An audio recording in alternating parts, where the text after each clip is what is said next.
Hi Pisces! Kamusta? Ito po si Divine Tarot 888 for your March kapalaran. Tingnan natin ang energies connected sa'yo sa love life mo. Kamusta kayo guys? And happy birthday sa mga Pisces. Kasi ngayon, nasa Pisces season tayo. O diba celebrate? Oh, doorway. Long distance. Butterfly and abundance. Wow!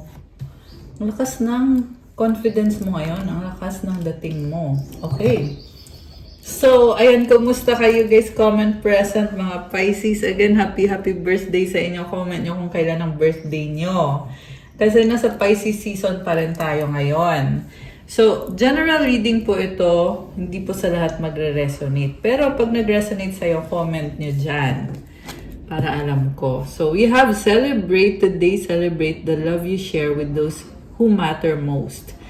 Parang ang gaan lang ng energy. Merong celebration. Siyempre, yung mga nagbe-birthday, nagse-celebrate. And very harmonious and full of emotions. Okay. An opportunity is about to present itself that leads you to a new person. Doorway. Ayan, nagbubukas yung pintuan. And isang opportunity. Long distance, love knows no distance. It transcends time and space. Okay, mukhang may travel ka. Or opportunity to travel. So, pag-isipan mo kung aalis ka ba, magta-travel ka ba o hindi. O baka nangyari na. Oh, merong, ito, masayang energy, oh. It's a big doorway na nagbubukas para sa'yo. Nabibless ka. Siyempre, Pisces season ngayon, kung ano man yung mga wish mo para sa birthday mo, nakikita ko, matutupad yan. Kasi nagbukas na nga yung pintuan ng blessings para sa'yo. You will meet a new love interest at a party or a night out. So, celebration ulit and party. Ang saya kasi itong butterfly na energy symbolizes enjoyment. Abundance, open your heart to receive the abundant love the universe has to offer. So, alam mo, napakadaming blessings ang binibigay ni universe sa'yo. Ang sabi ay buksan mo daw ang puso mo para tanggapin itong abundance na to. Pwede kasi nababaliwala mo yung mga blessings kasi naging masyado kang busy sa life mo or sa sarili mo or sa career mo. Pero andyan na yung abundance, i-enjoy mo na lang. Deserve mo itong abundance na to. Mukhang nasa spotlight ka din ngayon. Maraming humahanga sa'yo. Okay. Ano pa? We have destiny. The reunion with your twin flame is a destined event. Okay, ang ganda ng aura mo. As in. Window. A new adventure in love is coming. Get ready. Kanina, opportunity, doorway. Ngayon, window, adventure. So, go lang. I-enjoy mo yung mga opportunity na yan. Dreams. Look to your dreams. They hold all the answers you seek. So, mukhang talagang ini-enjoy mo lang yung life mo. At itong mga pangarap mo, yan yung motivation mo. Connection. Love is the bridge connecting souls. Cherish those connections. Actually, may nakikita nga akong soulmate connection mo eh. So, mukhang sinasabi dito, nasa sayo na yun kung ipupursue mo ba itong connection na ito. Baggage. Emotional baggage can weigh down relationships. Unpack it. Marami pa kayong pag-uusapan itong person na to. Kasi with this baggage na card, medyo mabigat pa sa pakiramdam yung mga nangyayari. Baka nagkaroon kayo ng breakup and may opportunity pa rin para magkaayos kayo. Pero decision nyo na lang talaga yun. Imperfections. Love is a beautiful mess. Embrace its imperfections.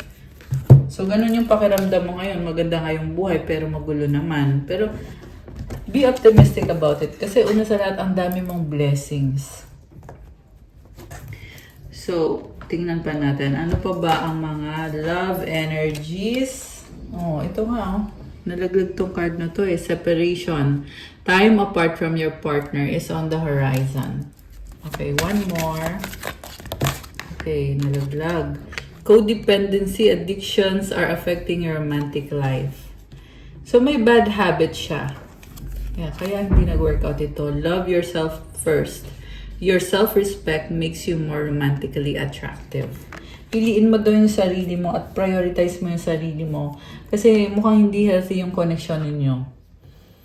Yeah, yan yung nakikita ko dito. Parang ginamit ka.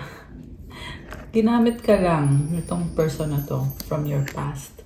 Worth waiting for. Divine timing is at work in your love life.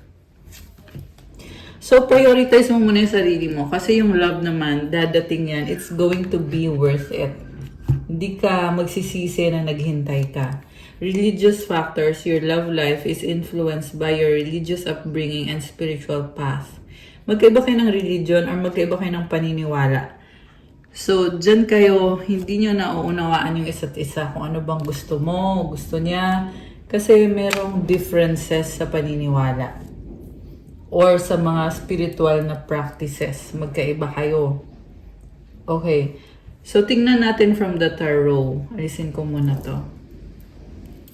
Ayan. So, pa-like po ng video kung hindi nyo pa nala-like.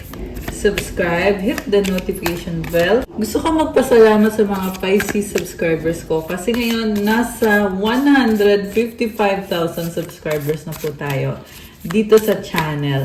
Sobrang thank you so much mga Pisces sa pagmamahal.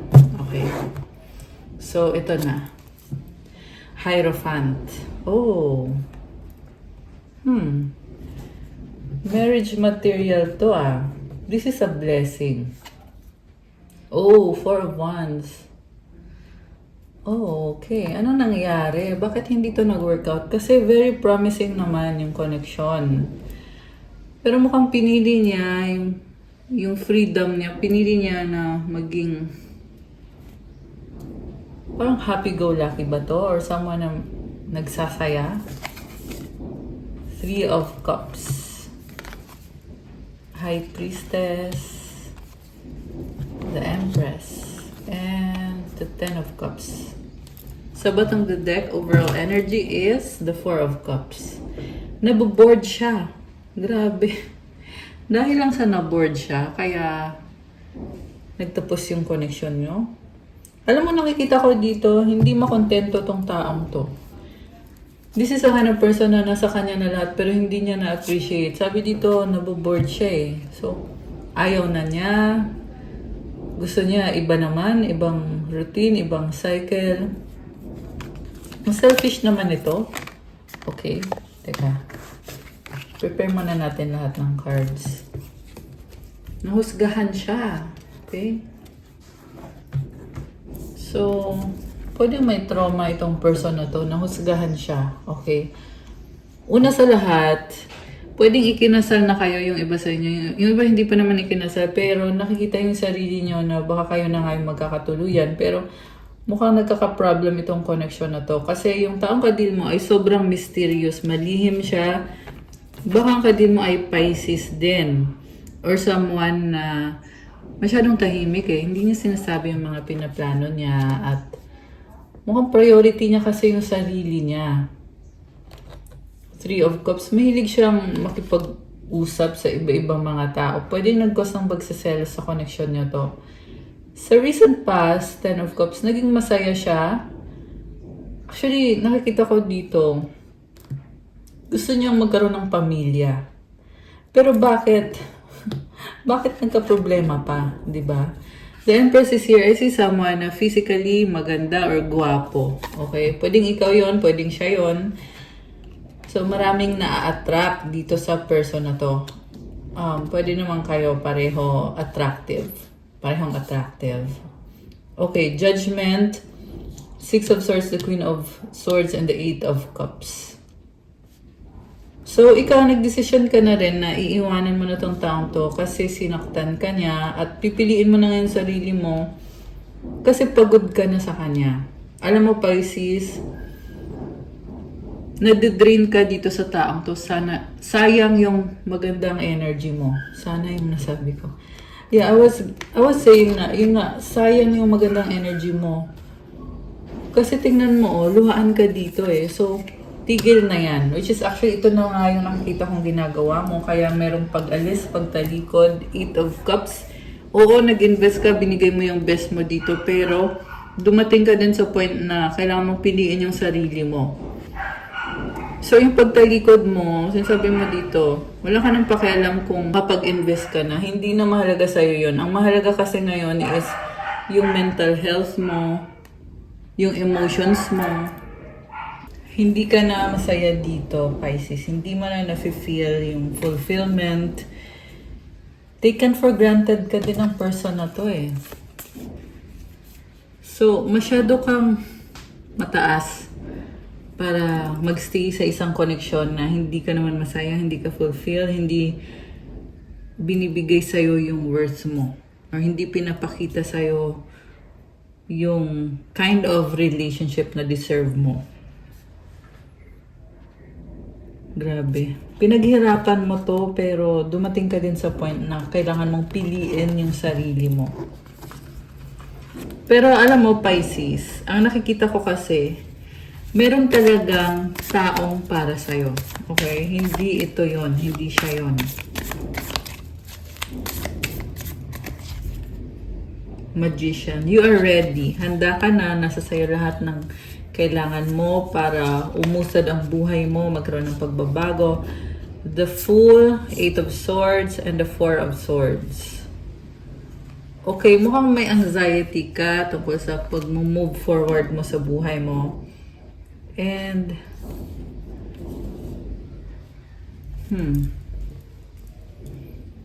siguro kailangan mo munang i-process yung mga bagay-bagay. Ikalma mo muna yung sarili mo. Take it one step at a time. Okay? 10 of Wands. Pagod ka eh, burdened ka. So, kailangan mo nang bitawan yung burden na yun. Kailangan mo nang i-let go. Alisin mo na yung sarili mo sa sitwasyon na yan. Okay? Ito, mga mensahe to galing sa person mo. I'm tired fighting this battle. I will do everything I can. I don't believe you.